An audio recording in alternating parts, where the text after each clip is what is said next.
Hello everyone, this is me Puja. তোমাদের সকলকে স্বাগত জানাই একটি নতুন ভিডিওতে।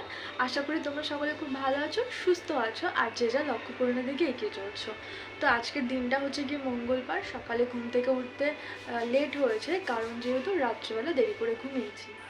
যে ভাইদের অনেক জিজ্ঞাসা যে জিওগ্রাফি থেকে আমি কি পড়বো, তো তাদের জন্য জিওগ্রাফি থেকে কি কি পড়তে হবে সেই সম্পর্কিত একটা লিস্ট আমি তৈরি করে দেবো, যে জিওগ্রাফি থেকে তোমরা কি কি পড়বে।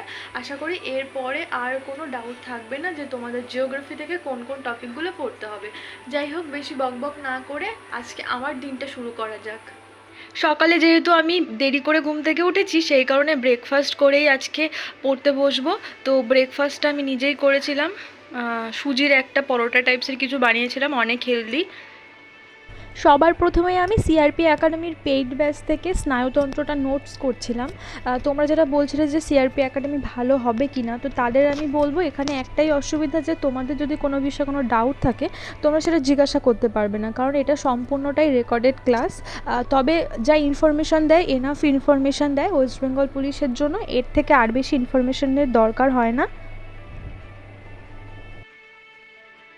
পুরনো খাতাপত্র ঘাঁটতে ঘাঁটতে একটা জেরক্স পেলাম, যেটা আমি নিজে কখনো পড়িনি, ভয়েই পড়িনি বলতে পারো। কারণ প্রথম যখন আমি স্টাডি শুরু করেছিলাম কম্বাইন, তখন এই বইপত্র নোটস দেখে আমি ঘাবড়ে যেতাম, কিভাবে পড়বো, মুখস্থ হচ্ছে না, অনেক বোরিং এরকম লাগতো।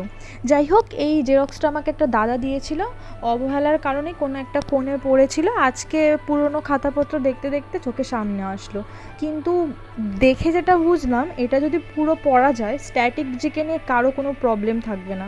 এটাতে A to Z static GK দেওয়া রয়েছে, A to Z।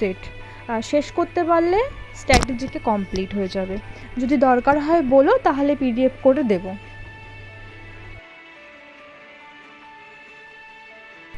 তবে আমি বলবো এরকম PDF জেরক্স নোটসের পাশাপাশি তোমরা অবশ্যই একটা করে বই রাখো, মানে কমপ্লিট জিকের একটা বই রাখো।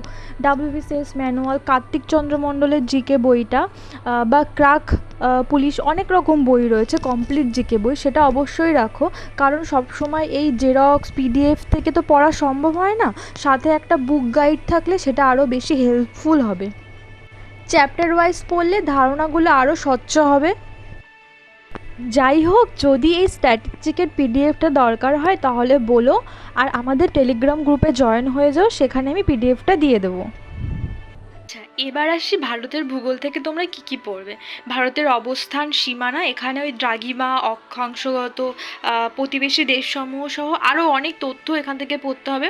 ভারতের ভূপ্রকৃতি রয়েছে, ভারতের নদ নদী রয়েছে, ভারতের জলবায়ু রয়েছে, ভারতের মৃত্তিকা রয়েছে, স্বাভাবিক উদ্ভিদ, অরণ্য সম্পদ, ভারতের কৃষি, ভারতের জলবায়ু, ভারতের খনিজ সম্পদ, ভারতের শক্তি সম্পদ, ভারতের শিল্পক্ষেত্র, ভারতের হ্রদ, জলপ্রপাত, বিভিন্ন বাঁধ, সেতু, এই ব্যাপারগুলো স্ট্যাটিক জিকের মধ্যেও পাবে তোমরা।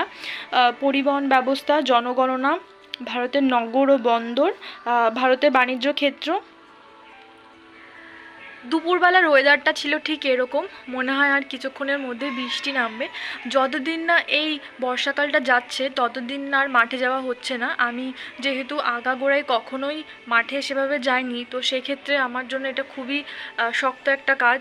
তো ওটা আমাকে তুলতে হবে, না হলে শেষে গিয়ে সব একেবারে শেষ হয়ে যাবে। তো আজকের ভিডিওটা আমি আর কন্টিনিউ করছি না। তোমরা সকলে খুব ভালো থেকো, সুস্থ থেকো। আর যাদের ভিডিওটা ভালো লাগবে না তারা প্লিজ ইগনোর করো, আর যাদের ভালো লাগবে তারা পাশে থেকো। তো সকলকে টাটা।